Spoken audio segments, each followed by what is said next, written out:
Assalamualaikum warahmatullahi wabarakatuh. Jamaah rahimakumullah dimanapun Anda berada. Hari ini adalah tepat pada tanggal 17 Agustus. Kita sebagai umat muslim atau seluruh rakyat Indonesia memperingati Hari Kemerdekaan Republik Indonesia yang ke-81. Sudah cukup lama sekali kita sudah merdeka. Namun demikian, sebagian dari kita belum tahu makna tentang kemerdekaan. Apa aspek yang harus kita laksanakan ketika waktu sudah merdeka seperti ini? Kajian kali ini saya akan mengupas tentang itu semuanya dalam perspektif Al-Quran dan Al-Hadis. Jamaah rahimakumullah, tepat di belakang saya ini adalah background dari Masjid Al-Istiqlal, yang artinya adalah Masjid Kemerdekaan. Dibangun pada tahun 1961 oleh Presiden Soekarno untuk menunjukkan bahwa kita adalah bangsa yang sudah merdeka dan kemerdekaan merupakan hak suatu bangsa. Oleh karena itu, dalam Undang-Undang 45 mengatakan tidak boleh ada penindasan di situ. Jamaah rahimakumullah, makna dari pada kemerdekaan adalah bebas dari penjajahan dan penindasan. Ini yang harus kita ketahui bersama. Selama 350 tahun kurang lebih kita dijajah, ya, yang awalnya adalah perusahaan dagang milik VOC, kemudian berkembang kolonialisme Belanda ketika waktu itu, sehingga kita baru merasakan kemerdekaan setelah 350 tahun. Betapa lamanya nenek moyang kita dijajah oleh mereka, bangsa Eropa. Kemudian makna kemerdekaan yang lain adalah memiliki kedaulatan untuk menentukan nasib sendiri.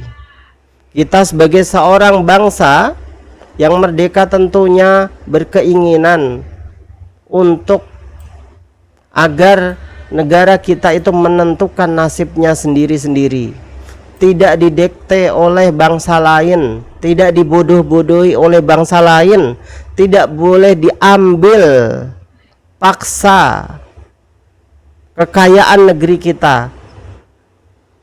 Sehingga disinilah kita boleh dan bebas mengatur pemerintahan dan kehidupan bangsa sesuka kita tentunya. Yang berikutnya adalah menjamin hak kebebasan rakyat, bebas mereka dalam berpendapat, bekerja, menentukan arah mereka sendiri, agama mereka sendiri. Karena dalam Islam juga la ikraha fiddin, tidak ada paksaan di dalam agama. Kalau kita sebagai seorang muslim, tidak boleh kita memaksa orang lain untuk bertauhid yang sama dengan kita.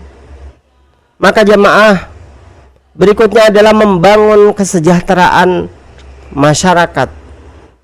Dengan kita bebas mengatur pemerintahan sendiri, kita boleh menjaga kesejahteraan masyarakat agar mereka tetap maju.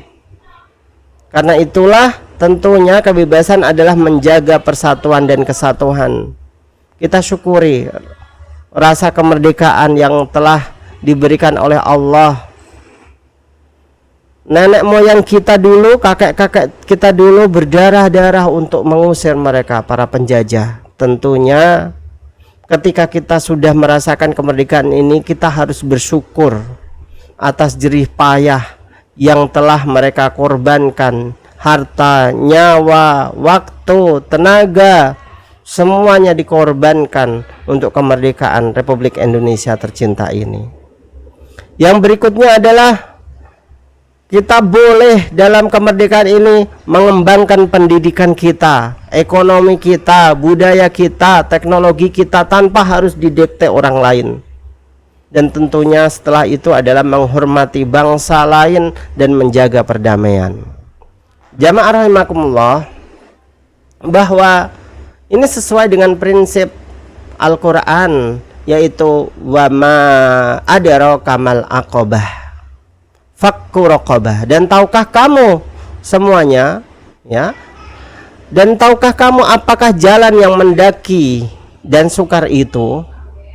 Menurut Allah, kata Allah dalam Al-Qur'annya, yaitu melepaskan perbudakan. Ini adalah kesulitan, sulit. Orang biasa kalau mempunyai kekuasaan bebas untuk memperbudak orang lain, tapi ini haram di dalam Al-Quran. Dan kita tidak boleh memperbudak bangsa lain, orang lain. Kalau kita meminta, maka kita wajib untuk memberinya upah. Ini prinsip yang harus kita jalankan sebagai seorang muslim.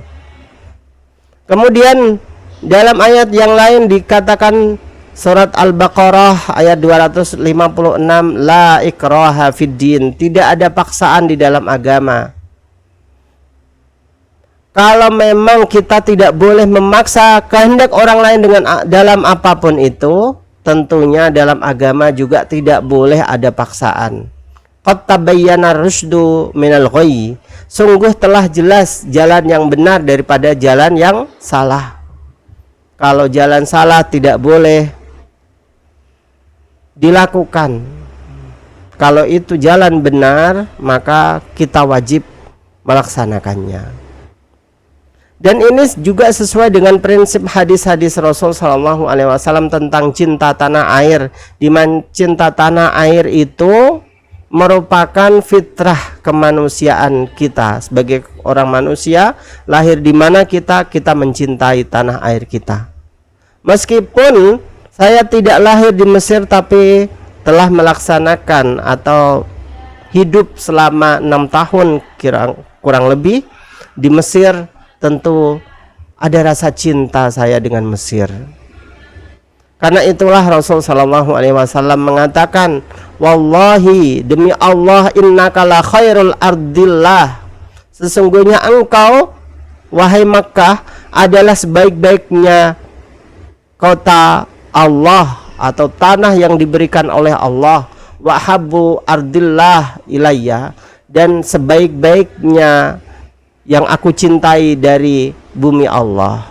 Walau anni ukhrijtu wa minka ma kharajtu minka, jika seandainya aku tidak diusir darimu, niscaya aku tidak akan meninggalkanmu demi Allah. Ya Allah, padahal ini kita tahu Makkah itu adalah tandus gersang panas, tapi karena Rasul hidup di sana dari mulai lahir sampai dewasa, menikah juga, mempunyai anak di sana, Rasul tentu tetap mencintai tanah kelahirannya. Bagaimanapun itu. Kita juga demikian jamaah rahimakumullah. Meskipun bagaimanapun itu, yang namanya kecintaan kita kepada tanah air kita ini haruslah tetap dipupuk sedemikian rupa. Jangan sampai lengah. Jangan sampai kita merasa bahwa negara kita ini adalah negara yang buruk. Kalau memang buruk, maka mari kita sama-sama perbaiki apa keburukannya. Kalau memang pemerintahannya kurang baik, maka kita sampaikan kepada pemerintah agar memperbaiki citra pemerintahnya. Kalau memang pekerjaan kita kurang baik, maka introspeksi diri kita. Ini adalah bentuk kita cinta kepada tanah air. Dalam hadis yang lain juga Rasul mengatakan, Allahumma habib ilainal madinah kahubbina Makkah walau au asyad. Ya Allah, jadikanlah kami mencintai Madinah sebagaimana kami mencintai Makkah, bahkan lebih. Rasul mencintai dua kota itu jamaah, sangat-sangat mencintainya. Maka Rasul sampai mengatakan seperti itu. Makkah Madinah bagi beliau adalah hal yang sangat luar biasa. Cinta beliau terhadap dua tanah air itu sangat luar biasa. Maka jamaah rahimakumullah, tentu kenapa kita harus memperingati kemerdekaan Republik Indonesia tercinta ini? Yang pertama adalah mensyukuri nikmat kemerdekaan. syukur nikmat kemerdekaan itu, di mana banyak sekali negara di luar sana masih dalam penjajahan. Kita lihat bagaimana konflik yang ada di jalur Gaza sampai sekarang.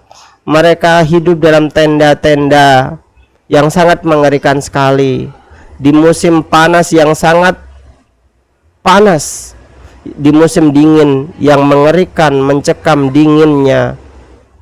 Rumah-rumah mereka hancur, apartemen-apartemen mereka dibom, dirudal oleh Israel laknatullah.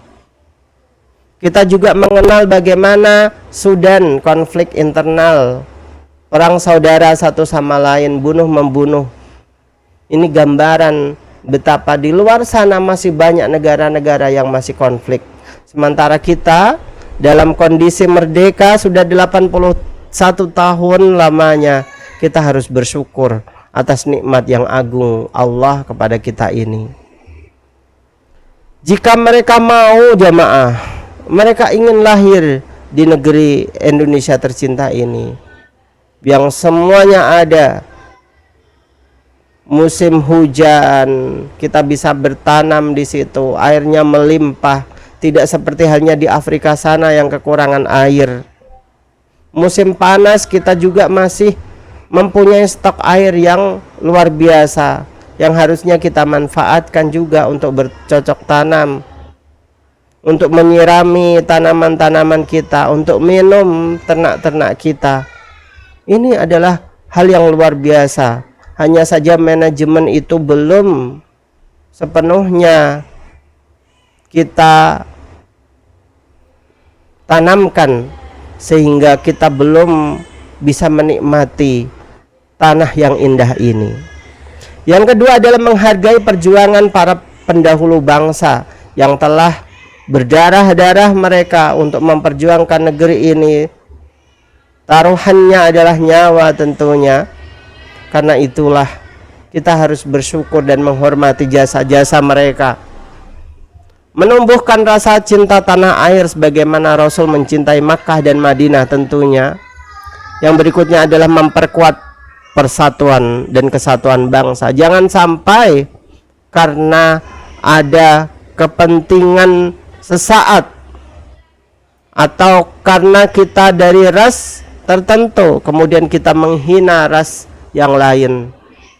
Warna kulit, tinggi pendek, rambut ikal ataupun lurus, ini kadang menyebabkan disintegrasi negara kita ini. Padahal itu adalah hal yang lumrah terjadi. Kita manusia tidak mungkin sama satu sama lain. Orang satu rahim saja, antara adik dan kakak saja, banyak perbedaan antara kita dengan kakak kita atau adik kita, apalagi seluruh bangsa ini. Maka ikhtilafu ummati rahmah, perbedaan satu sama lain kita ini merupakan rahmat kasih sayang Allah Subhanahu wa taala. Tidak perlu harus kita tunjukkan perbedaan itu, tapi harus kita mediasi persamaan kita dengan yang lain itu apa. Karena itulah kemudian dengan hal itu kita akan memperkuat persatuan dan kesatuan satu sama lain, menumbuhkan kesadaran menjaga kemerdekaan ini agar negara ini menjadi negara yang berdaulat, adil dan makmur, seperti halnya cita-cita para pendiri bangsa dulu. Tokoh-tokoh itu menginginkan anak cucunya nanti, anak cucu yang cantik-cantik, yang tampan-tampan, yang pinter-pinter, yang bisa membanggakan kakek-kakeknya. Biarlah aku yang berdarah-darah ini, tapi jangan sampai cucu-cucuku, kata mereka. Kalau memang mereka melihat bagaimana kondisi negara kita ini yang carut marut, betapa sedih hati mereka jamaah. Betapa sedih jika memang mereka melihat bagaimana cucu-cucu mereka saling tawuran satu sama lain, mengecat rambutnya, tidak ada gunanya kehidupannya, motornya dibuat untuk balapan liar, seakan-akan tidak ada kehidupan yang bermanfaat untuk dirinya. Padahal negara kita membutuhkan kita. Negara kita ini menginginkan agar kita menjadi orang yang bermanfaat untuk orang lain. Inilah yang harusnya kita tanamkan dalam diri kita. Yang berikutnya adalah mendorong generasi muda untuk meneruskan perjuangan. Jangan sampai kita menjadi generasi muda yang abai dengan negara kita. Apa yang bisa kita lakukan, kita harus lakukan. Kita bisa menjaga lingkungan sekitar, kita lakukan. Dengan kecerdasan kita didik anak-anak bangsa agar mereka pintar, harus kita lakukan. Dengan kekuatan kita jaga tanah air ini sebagai TNI, tentara, di pelosok-pelosok, di perbatasan-perbatasan negara kita harus lakukan. Dengan kekuatan kita mempunyai kekuatan untuk menangkap para penjahat agar mereka bisa taubat, harusnya kita lakukan. Jangan sampai kita menjadi polisi penjahat juga di situ. Maka jamaah rahimakumullah, mengingatkan kepada kita semuanya, amanah dan tanggung jawab ini adalah besar bagi kita. Jangan sampai kita lalai, abai dengan negara ini. Terima kasih. Ini yang ingin saya sampaikan dalam pertemuan kita hari ini. Wassalamualaikum warahmatullahi wabarakatuh.